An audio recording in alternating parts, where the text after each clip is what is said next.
আসসালামু আলাইকুম। আশা করছি সবাই ভালো আছেন।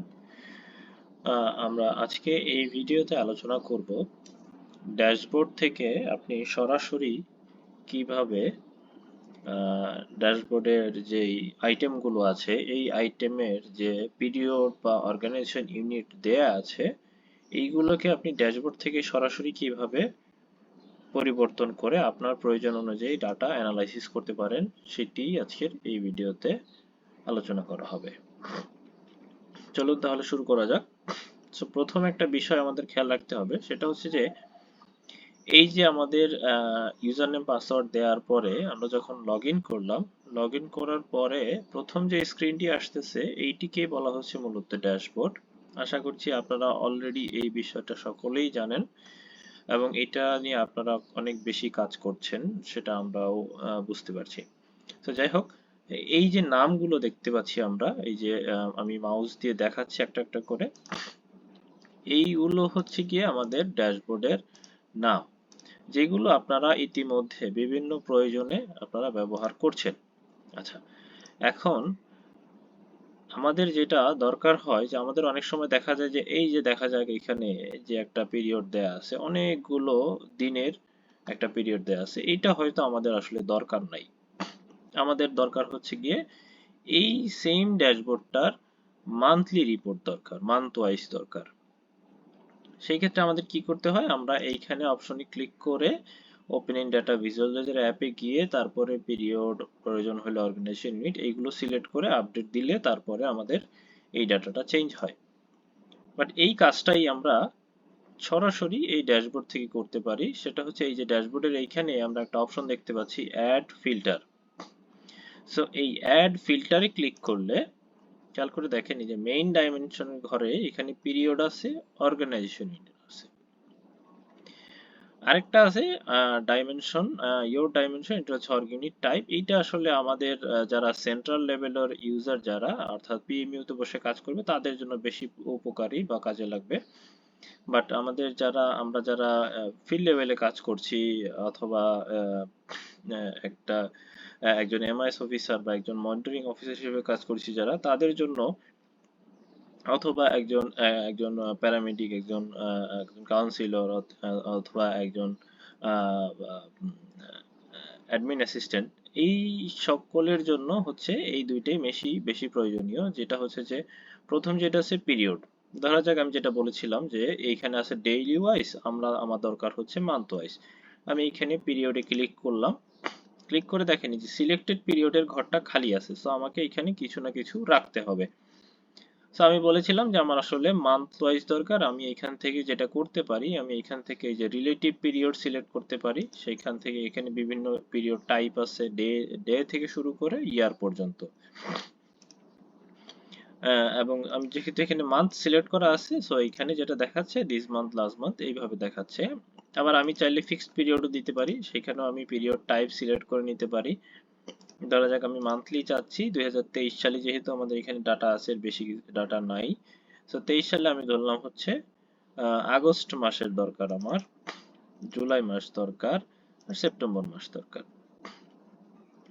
সো এইগুলোকে আমরা অর্ডার ঠিক করে নিতে পারি। যেমন আমার প্রথমে দরকার হচ্ছে জুলাই, তারপরে আগস্ট, তারপরে সেপ্টেম্বরে। কি করলাম, আমি এই যে এখানে সিলেক্ট করলাম করে এখানে ক্লিক করলাম অথবা এখানে ক্লিক করলাম, যেখানে রাখা দরকার সেখানে রেখে আপনি যদি আপডেটে ক্লিক করেন তাহলে এই ড্যাশবোর্ডটা এই যে খেয়াল করেন চলে আসছে। কিন্তু এখানে দেখেন এখন কি আসছে, জুলাই আসছে, আগস্ট আসছে, সেপ্টেম্বর আসছে, এবং এই যে আপনার কম্পোনেন্ট ওয়াইজ প্রত্যেকটা ড্যাশবোর্ড, অর্থাৎ এই ড্যাশবোর্ডের মধ্যে যতগুলো আইটেম আছে সবগুলো আইটেমের পিরিয়ড কিন্তু চেঞ্জ হয়ে গেছে।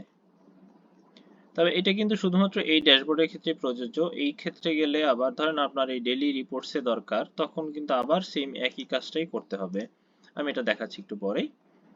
এখন দেখেন এখানে আমার কি আছে, পুরো একটা পি এর ডেটা দেখাচ্ছে। এখন আমার আসলে পি এর যে যতগুলো সেন্টার আছে সবগুলো ডেটা দরকার। সেই ক্ষেত্রে আমি কি করব, আমি আবারও ফিল্টারে যাব, ফিল্টারে গিয়ে অর্গানাইজেশন ইউনিটে যাব, এইখান থেকে এইটা হচ্ছে এই জিনিসটা, তো সরি দুঃখিত, আবার একটু আমি শুরু করছি, আবার নতুন করে আসি। সেটা হচ্ছে যে এই জিনিসটা যেটা আছে একটা পি এর জন্য, অর্থাৎ যারা পিএ লেভেলের মনিটরিং ইউজার তাদের জন্য এটা প্রযোজ্য হচ্ছে। এবং এই যে এখানে যেটা দেখাচ্ছে, আমি যেহেতু একটা পি এর ইউজার দিয়ে লগ ইন করেছি, একজন এমআইএস ইউজার দিয়ে, যার কারণে এইটা এখানে এইভাবে দেখাচ্ছে এই পি এর অ্যাক্সেস অনুযায়ী।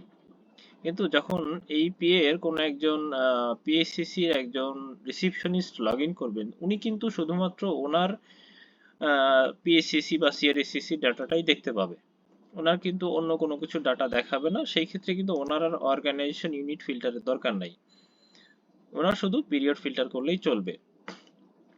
বাট যদি এরকম হয় যে একজন পি এর মনিটরিং ইউজার বা একজন পি এর এমআইএস ইউজার বা পিএ ম্যানেজার বা অন্য কেউ যারা এই পিএ লেভেলে মনিটরিং করবে, তাদের জন্য তখন পি অর্গানাইজেশন ইউনিটে যেতে হবে, গিয়ে এইখানে সিলেক্ট করে এই টিকটা দিতে হবে, দিয়ে এইখান থেকে যে সিলেক্ট গ্রুপ আছে এখানে দিতে হবে এই সিআরএসসিসি গ্রুপটা ওল্ড এবং সিআরএসসিসি পিএসসিসি ওল্ড। এটা ওল্ড আর নিউ, নিউ এখানে লেখা নাই যদিও, এটা হচ্ছে নিউ বলতে এইখানে শুধুমাত্র আগের যতগুলো অ্যাক্টিভ পিএ পিএ ছিল, নতুন 7টা পিএ বাদে সেইগুলো এখানে আছে, আর নতুন 7টা সহ সকল পিএসসিসি এই গ্রুপটার মধ্যে আছে, একইভাবে সিআরএসসিসিও। সো আমি এখানে দুইটা গ্রুপ সিলেক্ট করলাম, করে কনফার্ম ক্লিক করলাম। এটা দেখেন আবার একটু সময় নিয়ে এই যে চলে আসছে, দেখেন কি আসছে, প্রথমে সিআরএসসিসি, তারপরে পিএসসিসি, তারপরে 2, তারপরে 3, অর্থাৎ আপনার পি এর আন্ডারে যতগুলো সেন্টার থাকবে সবগুলো সেন্টারের ডাটা এখানে চলে আসবে, ইনক্লুডিং স্যাটেলাইট। যদি আপনার এই ইন্ডিকেটর গুলো বা আপনি যেই এলিমেন্ট গুলো সিলেক্ট করা আছে আপনার ড্যাশবোর্ডে সেটা যদি স্যাটেলাইট অনুযায়ী হয়ে থাকে, যেমন এই যে এটা হচ্ছে স্ট্যাটিকের ডাটা, এটা হচ্ছে স্যাটেলাইটের, যেমন স্যাটেলাইট সিআরএসসিসির আন্ডারে কোনো স্যাটেলাইট হয় না, যার কারণে এই বক্সটা খালি আছে, বাকিগুলোতে আসছে। এবং দেখেন এইখানে আমাদের কি আছে, এএনসি রেভিনিউ স্যাটেলাইট 1800 জুলাই মাসে এটা হচ্ছে পিএসসিসি ডাটা 1500। সো এইটা কিন্তু হচ্ছে গিয়ে এইভাবে আলাদা করে দেখাবে। সো এইভাবে আপনি হচ্ছে আপনার ড্যাশবোর্ডের আইটেমগুলো থেকে আপনি এক একটা ড্যাশবোর্ডের আন্ডারে যে অ্যাড ফিল্টার অপশন আছে সেই ফিল্টারে গিয়ে আপনি ফিল্টারিং করে নিতে পারেন। কিন্তু এইটা হচ্ছে গিয়ে, এটা কিন্তু যখন আপনি আরেকটা ড্যাশবোর্ডে যাবেন তো তখন কিন্তু এই সিলেকশনটা চেঞ্জ হয়ে যাবে। দেখেন খেয়াল করেন, আমরা কিন্তু এই যে ডেইলি রিপোর্টস এই ড্যাশবোর্ডটাতে, অথবা আমরা অন্য আরেকটা ড্যাশবোর্ডে যাই, যেমন এইটাও আপনাদের লাগবে, এইখানে ক্লিক করলাম, দেখেন ওই ফিল্টারিং গুলো কিন্তু চলে গেছে, এবং আমরা যেই ড্যাশবোর্ডে ফিল্টার করেছিলাম সেই ফিল্টারটা কিন্তু এখান থেকে উঠে গেছে। এই যে দেখেন, এই ড্যাশবোর্ড আমরা ফিল্টার করেছিলাম কিন্তু সেটা এখন আর নাই। অর্থাৎ এটা হচ্ছে গিয়ে শুধুমাত্র ওয়ান টাইম, আপনি যখন করবেন তখনকার জন্যই, পরবর্তী সময় এটা আবার পরিবর্তন হয়ে যাবে। আচ্ছা, এখানে আরেকটা জিনিস বলে রাখি, যেহেতু ড্যাশবোর্ডের কিছুটা আলোচনা হচ্ছে এখানে। সো এখানে দেখেন প্রত্যেকটা ড্যাশবোর্ডের নামের পাশে একটা স্টার বাটন আছে, স্টার চিহ্ন আছে, এটা যদি আপনি ক্লিক করেন তাহলে এই ড্যাশবোর্ডটা আপনার অ্যালফাবেটিক্যালি যেগুলো স্টার করবেন তার লিস্টের প্রথমে চলে যাবে। যেমন দেখেন এখানে এটা প্রথমে আছে, এটা স্টার মার্ক করা আছে বলে এটা প্রথমে চলে আসছে, তারপরে এটা আছে। এখন আমি যদি এইটাকে স্টার করি তাহলে দেখেন এই যে অর্ডার চেঞ্জ হয়ে এটা আগে চলে আসছে। সো আপনাদের এরকম যেই ড্যাশবোর্ড গুলো আপনাদের বেশি প্রয়োজনীয় সেগুলোকে আপনারা এরকম স্টার করে কিন্তু আপনারা রেখে দিতে পারেন। যেমন দেখেন এই ড্যাশবোর্ডের নামটা কিন্তু এই সিরিয়ালে কোথাও নাই, আমি যদি এটাকে স্টার করে দিই তাহলে দেখেন এইটা আগে চলে আসছে, আবার ছড়াই দিলে চলে যাবে। সো এই হচ্ছে গিয়ে আমাদের ড্যাশবোর্ডের টুকিটাকি আলোচনা। আশা করছি এই আলোচনাটুকু আপনাদের কাজে সহযোগিতা করবে। ধন্যবাদ সবাইকে।